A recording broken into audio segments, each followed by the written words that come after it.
got a Volkswagen Type 25 for sale. Name's Dolly. We've had her for a couple of years now.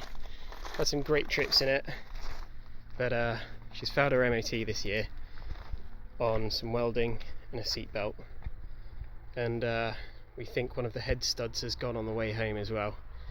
So currently if you put water in the header tank, it just comes straight out the sump. Here's the welding.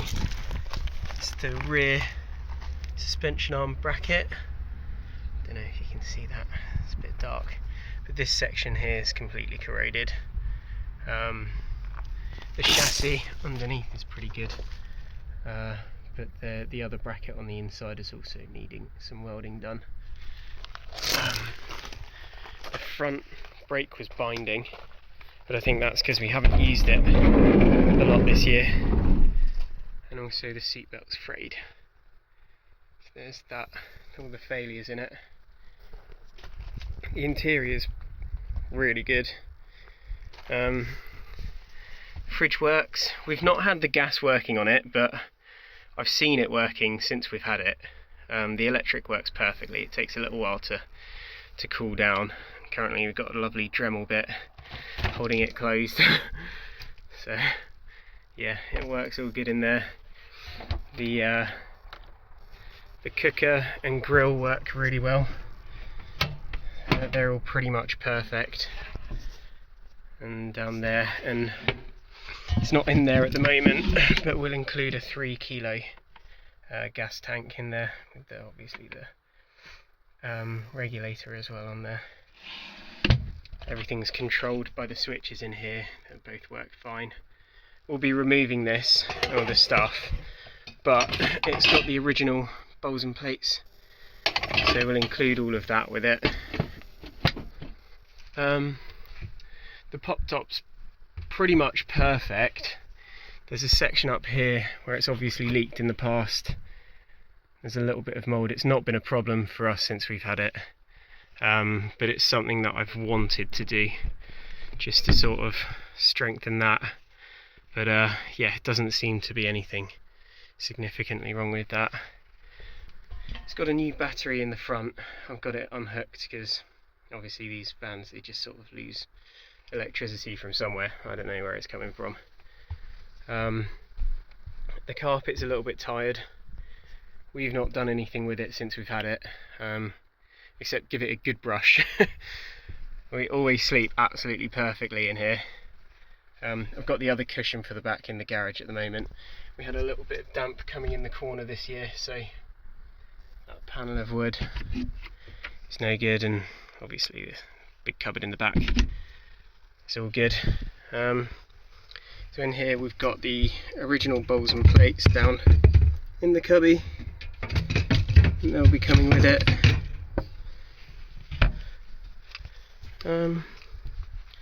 Yeah, so the motor it turns over and starts on the button still. I've run some of this stuff through it. I thought that it was the head gasket initially when it first went, so I got some of this, ran it through it, and no bueno. And obviously there's no oil in it, so the tappets now are a bit noisy, the older oil hydraulic tappets.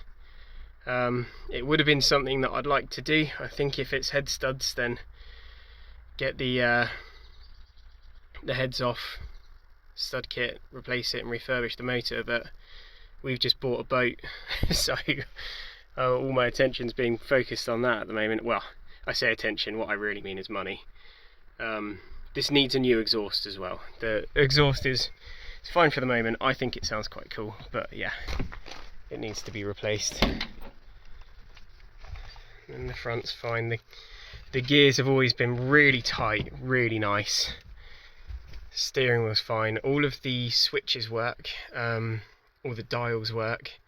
The only thing that doesn't work is the light on the Speedo. Is it the light on the Speedo? Yeah, the light on the Speedo doesn't work, but the light on the temperature and everything does work. The blowers work.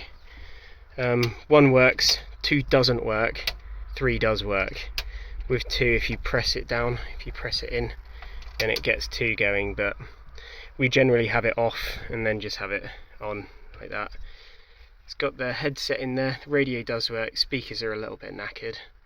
The CD player doesn't work, and what we've had done to it since we've had it, we've had the fuel tank completely replaced. We've got a new fuel tank under there. It's got all new fuel lines and filters, and we did the filler hose as well. Had a little bit of welding done, well, a little bit. Had the seals done since we've had it, and yeah, so it's just underneath the van. It's this section here that needs doing. I'd say, well, we had a quote from a garage saying that they could patch it up for a couple of £100, but I think realistically, if I was going to have it done, I'd want the jacking point or the mounting bracket replaced. Obviously it depends on what you want to do. You could probably get it through an MOT, and then it's the same on the other side, so don't know if you can see that. This section's getting a bit thin, rusted through.